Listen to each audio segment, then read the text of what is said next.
Hi viewers, welcome to episode 6 of Rama the Misinterpreted Hero. போன எபிசோடில் நம்ம ஹிரண்யகசிபு என்னெல்லாம் வரம் வாங்கினான்றதையும் பிரஹலாதனோட கேரக்டர் சின்ன வயசுலேயே எப்படிலாம் இருந்ததுன்றதையும் பார்த்தோம். இந்த எபிசோடில் அதுக்கப்புறம் என்ன நடந்ததுன்றதை பார்ப்போம். பிரஹலாதனுக்கு மந்த புத்தியாக இருக்குன்னு நினச்சிட்டு ஹிரண்யகசிபு பிரஹலாதனை பாடசாலைக்கு அனுப்புகிறான். இந்த சுக்ராச்சாரியாரோட பசங்களான சண்டன் மர்கன் அவங்க 2 பேரோட பாடசாலையில் பிரஹலாதனுக்கு சுக்ரநிதி ஃபுல்லாக அவங்க 2 பேரும் போதிக்கிறாங்க. இதுக்கு முடிஞ்சதுக்கப்புறம் ஹிரண்யகசிபு ஒரு நாள் பிரஹலாதனை கூப்பிடுறான். நீ இவ்வளோ நாள் பாடசாலையில் என்ன படித்த அப்படின்றத தெரிஞ்சுக்கிறதுக்காக உனக்கு ஒரு டெஸ்ட் மாதிரி வைப்போம் அப்படின்னு ஹிரண்யகசிபு பிரஹலாதனை அரண்மனை கூப்பிட்டு விடுறான்.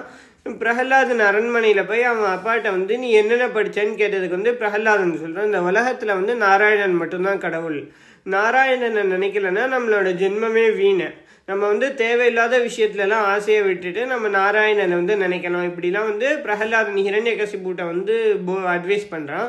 இதை கேட்டு ஹிரண்யகசிபுவுக்கு ரொம்ப கோபமே, இதை ஃபுல்லாக நீங்கள் 2 பேர் தான் சொல்லி கொடுத்துருக்கீங்க.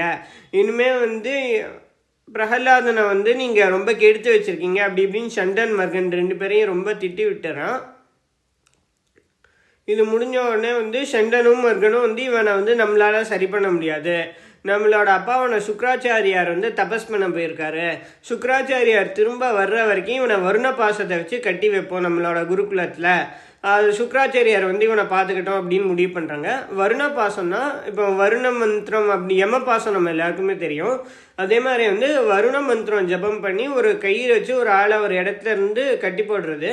இப்போ இன்கேஸ் யாராவது வருண பாசத்தால் கட்டி போட்டாங்கன்னா அவங்க அந்த இடத்த விட்டு வேறு எங்கேயுமே நகர முடியாது. அந்த வருண பாசத்தை பற்றி சண்டனும் மர்கனும் பிரஹலாதனை கட்டி போடுறாங்க. இப்படி கட்டி போட்டு ஒரு நாள் சண்டனும் மர்கனும் சில வேலைக்காக ஆசிரமத்தை விட்டு வெளியே போகிறாங்க. அப்போ ஆசிரமத்தில் இருந்த மற்ற பசங்க ஃபுல்லாக விளையாடிட்டு இருக்காங்க. மற்ற பசங்க ஃபுல்லாக விளையாடுறத பார்த்து பிரஹலாதன்கிட்ட கேட்குறாங்க, நீ மட்டும் ஏன் எங்கள் கூட விளையாட வரமாட்டேங்கிற? உனக்கு எங்கள் கூட விளையாட பிடிக்கலையா?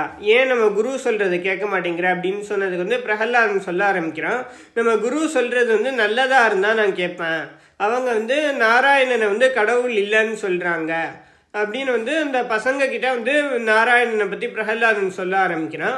பிரஹலாதன் நாராயணனை பற்றி சொன்னது அந்த அசுர குழந்தைங்களுக்குலாம் ரொம்ப பிடிச்சிருச்சு. அதுக்கப்புறம் அந்த அசுர குழந்தைகள்லாம் பிரஹலாதன்கிட்ட கேட்குறாங்க, உனக்கு இதெல்லாம் யார் சொன்னாங்க அப்படின்ட்டு. அதுக்கு பிரஹலாதன் சொல்ல ஆரம்பிக்கிறான், நான் என்னோட அம்மாவோட கர்ப்பத்தில் இருந்தப்போ இந்திரன் என் அம்மாவை கயாதுவை சிறை பிடிச்சிட்டு போக பார்த்துருக்கான். அப்போ நாரத மகரிஷி இந்திரன்ட்ட என்னோட அம்மாவை காப்பாற்றி அவரோட ஆசிரமத்தில் வச்சுருந்தாரு. அவர் ஆசிரமத்தில் நானும் என்னோட அம்மாவோட கர்ப்பத்தில் நான் இருக்கும்போது என் அம்மா அங்கே இருந்தாங்க. அப்போ நாரத மகரிஷி இந்த எல்லாத்தையும் எனக்கு சொல்லி கொடுத்தாரு. என் அம்மா இந்த நாரதர் சொல்கிறதெல்லாம் கேட்டுட்டு ஒரு பாயிண்டில் தூங்கிட்டாங்க. ஆனால் அவங்க கர்ப்பத்தில் இருந்த எனக்கு எல்லாமே கேட்டுச்சு. அதே மாதிரி நாரத மகரிஷி யோக சக்தி மூலமாக சில வரம்லாம் கொடுத்தாரு. ஹிரண்யகசிபு தபஸ் முடிஞ்சு வர்ற வரைக்கும் நான் என்னோட அம்மாவோட கர்ப்பத்திலேயே இருப்பேன் அப்படின்னு நாரத மகரிஷி வரம் கொடுத்தாரு. இப்படிலாம் பிரஹலாதன் சொல்கிறான். இதை கேட்டு மற்ற பசங்களுக்கும் இந்த நாராயண பக்தின்றது வளர்ந்துருது. இதை பார்த்து சண்டன் மர்கன் அவங்க 2 பேரும் ரொம்ப கோபமே ஹிரண்யகசிபுட்ட கொண்டு போய் பிரஹலாதன்கிட்ட விட்டு சொல்கிறாங்க, இவன் மற்ற பசங்களையும் கெடுத்து விட்டுட்டு இருக்கான், இனிமேல் இவனை எங்களால் எதுவும் பண்ண முடியாது அப்படின்னு சொல்லிட்டு ஹிரண்யகசிபுட்ட பிரஹலாதனை விட்டுடுறாங்க. இதுக்கப்புறம் ஹிரண்யகசிபு பிரஹலாதனை நிறைய கொடுமை பண்ண ஆரம்பிக்கிறான்.